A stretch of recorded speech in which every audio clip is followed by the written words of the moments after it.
Silvio Frondizi no murió durante la dictadura. Fue asesinado antes, en democracia, a plena luz del día, en un país donde el Estado ya mataba, pero sin asumirlo. Fue ejecutado por un grupo parapolicial que tenía nombre, logística, presupuesto y protección política, la AAA. Silvio era abogado, profesor universitario, intelectual marxista y hermano del expresidente Arturo Frondizi. Silvio no portaba armas y no pertenecía a una organización armada. Su crimen fue pensar, escribir, enseñar y defender los derechos de los que eran perseguidos. Esta es la historia de un crimen político que anticipó la oscuridad que venía, de cómo la democracia se transformó en antesala de la dictadura, de cómo un disparo en nombre del orden fue el prólogo del terror. Nació en Paso de los Libres, Corrientes, en 1907, hermano menor de Arturo Frondizi, presidente de Argentina entre 1958 y 1962. Silvio tomó otro camino. Mientras Arturo se metía en política institucional, Silvio abrazaba el marxismo y se formaba como jurista, profesor y filósofo del derecho.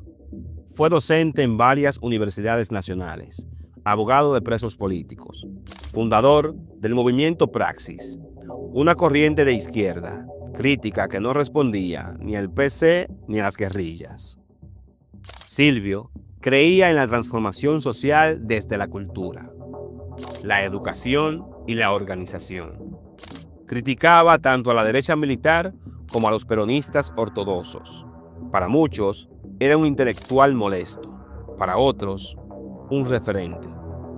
Silvio representaba lo que más temía el poder, una izquierda ilustrada, pacífica y con legitimidad pública. En 1973, después de casi 2 décadas, el peronismo volvió al poder, pero la euforia duró muy poco.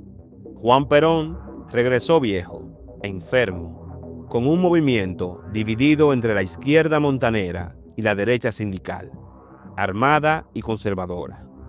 Cuando Perón murió en julio de 1974, el poder quedó en manos de su esposa, Isabel Perón, una figura débil, aislada y manipulada por su secretario personal, José López Rega, alias El Brujo.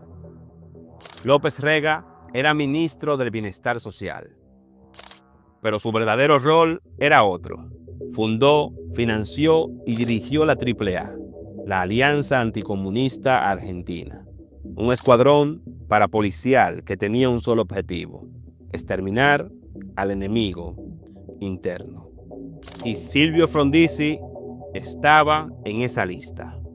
La AAA no era un grupo marginal, era una estructura estatal disfrazada de clandestinidad.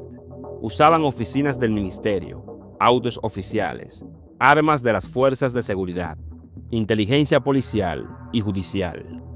Publicaban listas negras en los periódicos, hacían llamadas, secuestraban y asesinaban. Actuaban de noche. En 1973 y 1976, más de 1.100 personas fueron asesinadas o desaparecidas por la AAA.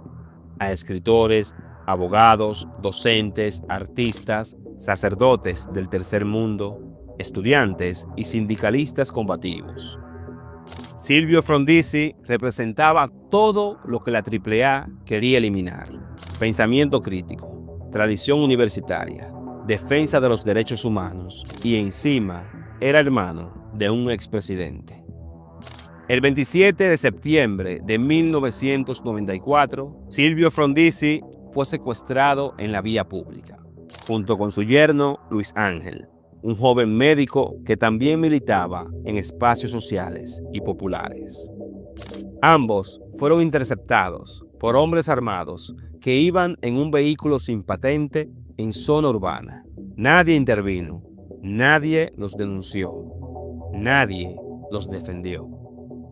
Horas después, sus cuerpos aparecieron con múltiples disparos en la cabeza y el torso, en un terreno baldío de Martínez, al norte del Gran Buenos Aires.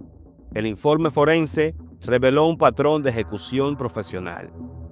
No hubo robo, no hubo enfrentamiento, no hubo causa judicial efectiva.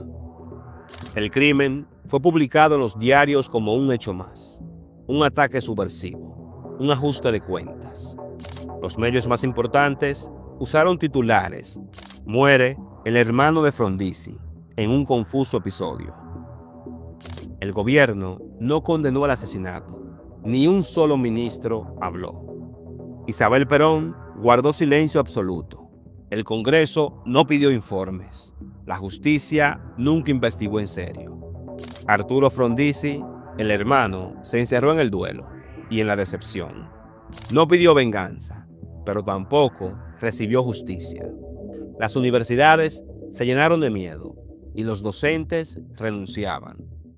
El asesinato de Silvio no fue un hecho aislado, fue parte de una escalada, un método, una lógica, la de exterminar ideas antes de que se conviertan en poder político.